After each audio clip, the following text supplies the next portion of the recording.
Dear students, இந்த வீடியோவில் இப்போ நம்ம crystal field theory for coordination complexes நம்ம பார்க்க போகிறோம். கான்செப்ட் வந்து நீங்கள் புரிஞ்சிட்டீங்க அப்படின்னா தான் octahedral splitting அந்த tetrahedral splitting வந்து ஈஸியாக அண்டர்ஸ்டாண்ட் பண்ணிக்க முடியும். ரொம்ப ஈஸியஸ்ட் கான்செப்ட் தான். crystal field theory என்ன சொல்லுது அப்படின்னா coordination compounds அல்லது நம்ம complexes அப்படின்னு சொன்னாலே நம்மளுக்கு அந்த ஸ்கொயர் பிராக்கெட்டுக்குள்ள இருக்கிற யூனிட் தான் நம்ம பேசுகிறோம். ஸ்கொயர் பிராக்கெட்டுக்குள்ள வந்து நம்மளுக்கு மேக்ஸிமம் என்ன இருக்கும்?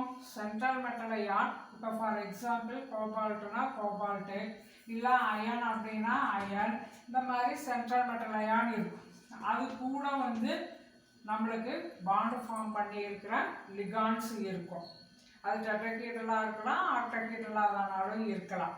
இவங்க என்ன சொல்கிறாங்க அப்படின்னா அந்த சென்ட்ரல் மெட்டல் அயானுக்கும் லிகாண்டுக்கும் இடையில இருக்கிற பாண்டு வந்து அயானிக் பாண்டு. இதுதான் ஃபர்ஸ்ட் பாயிண்ட்டு.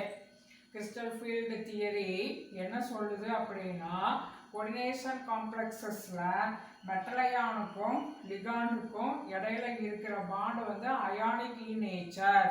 அயானிக் அப்படின்னு சொன்னாலே என்னது? Electrostatic force of attraction between the positive and negative charges. இது பாயிண்ட் நம்பர் 1. அடுத்தது செகண்ட் பாயிண்ட்ல என்ன சொல்லுது அப்படின்னா நம்மளுக்கு காம்ப்ளெக்ஸஸ்ல இருக்கிற சென்ட்ரல் மெட்டல் அயனா இருக்கலாம் அல்லது சென்ட்ரல் மெட்டல் வந்து ஆட்டமா வேணாலும் இருக்கலாம். அதே மாதிரி லிகாண்ட் அப்படின்னு சொல்லுறது யூனிட் நெகட்டிவ் சார்ஜ் இருக்கிறதா இருக்கலாம் அல்லது நியூட்ரல் மாலிகுலா வேணாலும் இருக்கலாம். இப்போ ஃபார் எக்ஸாம்பிள் நம்ம நிக்கல் டெட்ரா கார்போனைல் அப்படிங்கிற இந்த காம்ப்ளெக்ஸ் எடுத்துட்டோம் அப்படின்னா nickel zero oxidation state neutral, carbonyl neutral ligand. அதே இந்த முன்னாடி இருக்கிற இந்த ஹெக்ஸாசயனோ இந்த ஃபெரேட் அயான் இது மாதிரி இருக்கிறது எடுத்துட்டான்னு வச்சுக்கலாம். அயன் வந்து பாசிட்டிவ் சார்ஜ் இருக்கிறது, சயனைடு வந்து நெகட்டிவ் சார்ஜ் இருக்கிறது.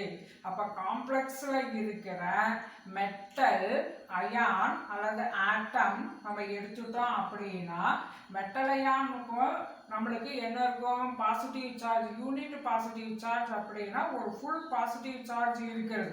அது +1 இருக்கலாம், +2 இருக்கலாம், எப்படி வேணாலும் இருக்கலாம். அதே மாதிரி நம்மளுக்கு அந்த லிகாண்ட் அப்படின்னு சொல்றது யூனிட் நெகட்டிவ் சார்ஜ் இருக்கிற யூனிட்டா இருக்கும். அதாவது -1 அல்லது -2 அந்த மாதிரி இருக்கிறதா இருக்கும். சப்போஸ் நம்மளுக்கு சென்ட்ரல் மெட்டல் ஆட்டம் நம்மளுக்கு நியூட்ரலா இருக்கு, அதே மாதிரி லிகாண்ட் நியூட்ரலா இருக்கு அப்படின்னு சொன்னா அந்த ரெண்டுக்கு இந்த மெட்டல் ஆட்டம் அல்லது அந்த லிகாண்ட் இதெல்லாம் வந்து எலக்ட்ரிக் டைபோல் இருக்கிறதா இருக்கும். எலக்ட்ரிக் டைபோல்னா நம்ம தெரிஞ்சிருக்கோம், 11th படிச்சிருப்பீங்க. இந்த மாதிரி நம்மளுக்கு இருக்கிறதா நம்ம எலக்ட்ரிக் டைபோல். இப்போ பாசிட்டிவ் நெகட்டிவ். இப்போ மெட்டல் அயானா positive charge greater, negative charge வந்து லெஸர். இப்போ இதே வந்து நம்மளுக்கு லிகாண்ட் எடுத்துட்டோம் அப்படின்னு சொன்னோம்னா லிகாண்டுக்கு வந்து என்ன இருக்கும்? நெகட்டிவ் சார்ஜ் கிரேட்டர், பாசிட்டிவ் வந்து கம்மியாக இருக்கும் இல்லையா? அப்போ இது ரெண்டு கடையில் இந்த பாசிட்டிவ் நெகட்டிவ் கடையில் இருக்கிற அட்ராக்ஷன்னால நம்மளுக்கு அயானிக் பாண்டு ஃபார்ம் ஆகுது. இப்போ ரெண்டாவது பாயிண்ட் என்னன்னு புரிஞ்சிருச்சா? அடுத்தது தேர்டு வந்து அவங்க என்ன சொல்றாங்கன்னா எப்படி காம்ப்ளெக்ஸ் ஃபார்ம் ஆகுது. மெட்டல் ஆட்டமும் அயனும் அது கூட இந்த லிகாண்டெல்லாம் போய் சேர்ந்து எப்படி நம்மளுக்கு காம்ப்ளெக்ஸாக ஃபார்ம் பண்ணி கொடுக்குது அப்படின்னு பார்க்குறோம். இந்த தேர்டு பாயிண்ட் போகிறதுக்கு முன்னாடி உங்களுக்கு என்ன தெரிஞ்சால் ஈஸியாக இருக்கும், கான்செப்ட் புரியும்னா 11th நம்ம ஷேப் ஆஃப் ஆர்பிட்டால்ஸ் எல்லாம் நீங்கள் படிச்சிருப்பீங்க. அதில் டி ஆர்பிட்டால் பற்றி படிக்கும்போது கான்செப்ட் தெரியாதவங்க தெரிஞ்சுக்குங்க. இதை சொல்லிட்டு I will explain how the complex is formed. இப்போ டி ஆர்பிட்டால் அப்படின்னு சொன்னால் அதில் நம்மளுக்கு 5 டீஜெனரசிஸ் இருக்கும், 5 d ஆர்பிட்டால்ஸ் வந்து இருக்கும் அப்படிங்கிறது நம்மளுக்கு தெரியும். இந்த 5 ஆர்பிட்டால்ஸை நம்ம எப்படி நேம் பண்ணியிருக்கிறோம்? dxy, dyz, dxz, dx² -y², லாஸ்ட்ல இருக்கிறது dz² அப்படின்னு சொல்லியிருப்பாங்க.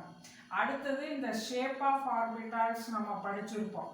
அப்போ ஷேப் ஆஃப் ஆர்பிட்டால்ஸ் படிக்கிறப்ப நம்மளுக்கு d ஆர்பிட்டால் அப்படின்னு சொன்னால் 4 லோபு வந்து இருக்கும்.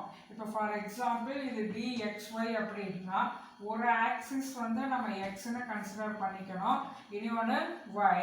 4 லோப்ஸ் அப்படின்னு சொல்லும் பொழுது இந்த லோப்ஸ் வந்து present in between the axis. இந்த ரெண்டு ஆக்சிஸ்க்கும் இடையில தான் லோப் வந்து ப்ரெசன்ட் ஆகிருக்கும். எதுக்கு?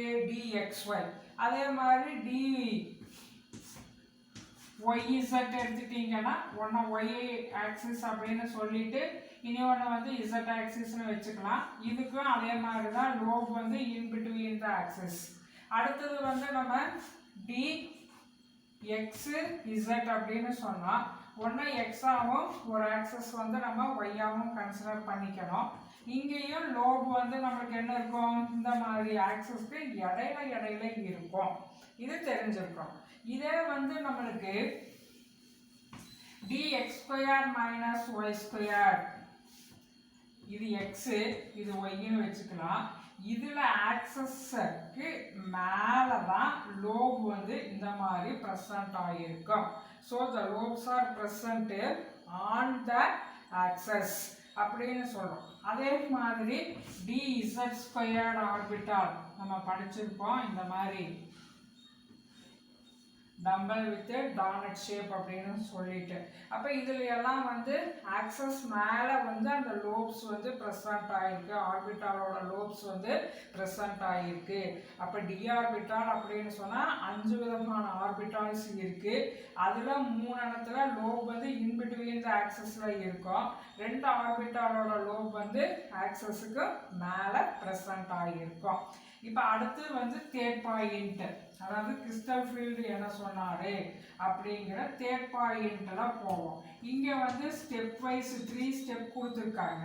அதில் ஸ்டெப் 1 என்ன அப்படின்னு சொல்லி பார்த்தோம்னா ஒரு காம்ப்ளெக்ஸை வந்து நீங்கள் எக்ஸாம்பிளாக எடுத்துக்குங்க. இப்போ ஃபார் எக்ஸாம்பிள் நம்ம பொட்டாசியம் ஹெக்ஸாசைனோஃபெரேட் 2 அது மாதிரி இருக்குதுன்னு வச்சுக்கலாம்.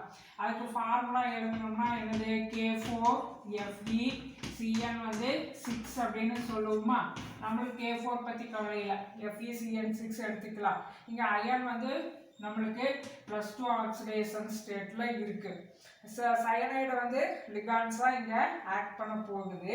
அப்போ இந்த சயனைடு கூட நம்ம இப்போ இந்த 6 சயனைடு அயான்ஸ் வந்து என்ன செய்ய போகுது? எலக்ட்ரானை டொனேட் பண்ணி Fe2+ கூட கோஆர்டினேட் பாண்டை ஃபார்ம் பண்ணி நம்மளுக்கு காம்ப்ளெக்ஸை ப்ரொடியூஸ் பண்ணி கொடுக்குது அப்படிங்கிறது கான்செப்ட். இப்போ நம்ம எப்படி கிறிஸ்டல் ஃபீல்டு வந்து இதை எப்படி எக்ஸ்பிளைன் பண்ணுறாரு அப்படின்னு சொல்லி பார்த்தோம்னா, கேசியஸ் ஸ்டேட்டு என்ன ஸ்டேட்டு? கேசியஸ் ஸ்டேட்டில் போகிறப்ப இந்த மெட்டல் ஆட்டம், அதாவது அயன் ஆட்டம், இங்கே ஒரு எக்ஸாம்பிளுக்காக நான் சொல்கிறேன், அயன் ஆட்டம் இருக்குதுன்னு வச்சுக்கலாம். அதோட இந்த 5 d ஆர்பிட்டால்ஸ் இருக்குன்னு இல்லையா, அந்த 5 d ஆர்பிட்டால்ஸும் என்ன செய்யுதுன்னா டீஜெனரேட் ஆகிடுது. அப்படின்னு சொன்னால் நம்ம d ஆர்பிட்டால்ஸ் 5 இந்த மாதிரி ஒன்றா சேர்ந்து இருக்கு இல்லையா, நம்ம இந்த மாதிரி போகிறோம், 5 d ஆர்பிட்டால்ஸும் இருக்குது. இது வந்து இப்போ என்ன ஆயிடுச்சு அப்படின்னு சொல்கிறாங்க, இந்த மாதிரி தனித்தனியாக பிரிஞ்சு இருக்கும். when the metal atom is in the gaseous state. சரியா? ரைட். அடுத்தது என்ன அப்படின்னு சொன்னால், இப்போ இந்த லிகாண்டெல்லாம் போய் இந்த சென்ட்ரல் மெட்டல் அயான் கூட காம்ப்ளெக்ஸை ஃபார்ம் பண்ணுறதுக்கு முன்னாடி, இப்போ கோஆர்டினேஷன் நம்பர் 6னா 6 லிகாண்ட் இருப்பாங்க இல்லையா, இதெல்லாம் என்ன செய்யுது? இந்த negative positive ion central metal அயானை சுற்றிலும் ஒரு நெகட்டிவ் ஃபீல்டை வந்து கிரியேட்டு பண்ணுது. ஒரு ரவுண்டு கட்டுதுன்னு வச்சுக்கோங்களேன். சென்ட்ரல் மெட்டல் அயானை வந்து என்ன செஞ்சுக்குது? ஒரு ரவுண்டு கட்டிக்கிச்சு. அந்த மாதிரி இப்போ வந்து ஒரு நெகட்டிவ் ஃபீல்டை அது இந்த மாதிரி கிரியேட் பண்ணி கொடுத்துருது. இப்போ கிரியேட் பண்ணியாச்சா? இப்போ இந்த ஃபீல்டு கிரியேட் ஆகிருச்சு அப்படின்னு சொல்கிறப்ப என்ன ஆகுது? இந்த நெகட்டிவ் ஃபீல்டு கிரியேட் பண்ணிருச்சு லிகாண்ட் அப்படின்னா, இந்த சென்ட்ரல் மெட்டல் அயானோட இந்த 5 ஆர்பிட்டால்ஸ் இருக்கு இல்லையா, இந்த நெகட்டிவ் ஃபீல்டில் இந்த 5 ஆர்பிட்டாலோட எனர்ஜியும் என்ன ஆகுது அப்படின்னா இன்க்ரீஸ் ஆகிருது, அதிகமாகிருது. இப்போ நார்மலாக கிரவுண்ட் ஸ்டேட்டில் இருந்த எனர்ஜியை விட நெகட்டிவ் ஃபீல்டில் இந்த ஆர்பிட்டால்ஸோட எனர்ஜி அதிகமாகியாச்சு. சரி, இப்போ நம்ம அடுத்து என்ன, சென்ட்ரல் மெட்டல் இருக்கு. இந்த சென்ட்ரல் மெட்டல் சுற்றிலும் லிகான்ஸ் ஒரு நெகட்டிவ் ஃபீல்டை கிரியேட் பண்ணி கொடுத்தாச்சு. இப்போ நெகட்டிவ் ஃபீல்டை கிரியேட் பண்ணிட்டு இப்போ என்ன செய்ய போகுதுன்னா 6 லிகாண்டும் போய் அந்த சென்ட்ரல் மெட்டல் அட்டாக் பண்ண போகுது. அப்படி அட்டாக் பண்ணும் பொழுது கோஆர்டினேஷன் நம்பர் 6 இருந்தால் நம்மளுக்கு தெரியும் ஜியாமெட்ரி ஆக்டோஹீட்ரல் ஜியாமெட்ரி அப்படின்னு சொல்லுவோம். அப்போ அதுக்கு டைரக்ஷனல் ப்ராப்பர்ட்டி இருக்குது. எடுத்தோடனே எப்படியோ ஒரு வாக்கில் போய் அது கூட ஆட் ஆகிக்க முடியாது. அதுக்குன்னு டைரக்ஷன்ஸ் இருக்கு இல்லையா, இந்த மாதிரி நம்ம டைரக்ஷன் கொடுக்குறோம். அப்போ இந்த லிகான்ஸு அதோட டைரக்ஷனில் தான் போய் என்ன செய்ய ஆரம்பிக்கும், சென்ட்ரல் மெட்டலையான அட்டாக் பண்ண ஆரம்பிக்குது. அப்படி சென்ட்ரல் மெட்டலையான அட்டாக் பண்றதுக்கு என்ன செய்யுது, இந்த லிகான் பக்கத்தாடி போகுது. சென்ட்ரல் மெட்டலையானுக்கு அப்படியே அப்ரோச் பண்ணி கொஞ்சம் பக்கத்தாடி போயிருச்சு. அப்படி பக்கத்தாடி போறப்ப இந்த ஆர்பிட்டால் 5 ஆர்பிட்டால்ஸ் நம்ம சொன்னா இல்லையா, dxy dyz dxz dx² y² dz². இதுல இந்த 3 ஆர்பிட்டாலும் லோப்ஸ் இன் பிட்வீன் த ஆக்சஸ். இது ரெண்டு லோப்ஸ் ஆன் த ஆக்சிஸ்ல இருக்கு. இப்போ என்ன ஆகுது அப்படின்னு சொன்னா இந்த நெகட்டிவ் ஃபீல்டு, இதெல்லாம் நெகட்டிவ் சார்ஜ் இருக்கிற அயான்ஸ் போய் அப்படியே சென்ட்ரல் மெட்டல் அயான் பக்கத்தாடி போக ஆரம்பிக்கிறப்ப இந்த ரிப்பல்ஷன் ஆரம்பிச்சிடும்.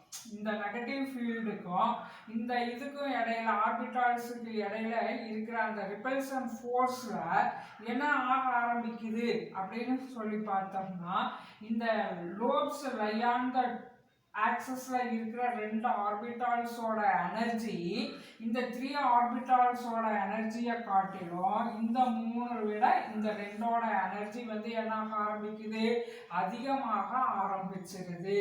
அப்ப 2க்கு இடையில எனர்ஜி டிஃபரன்ஸ் வந்துருச்சு இல்லையா.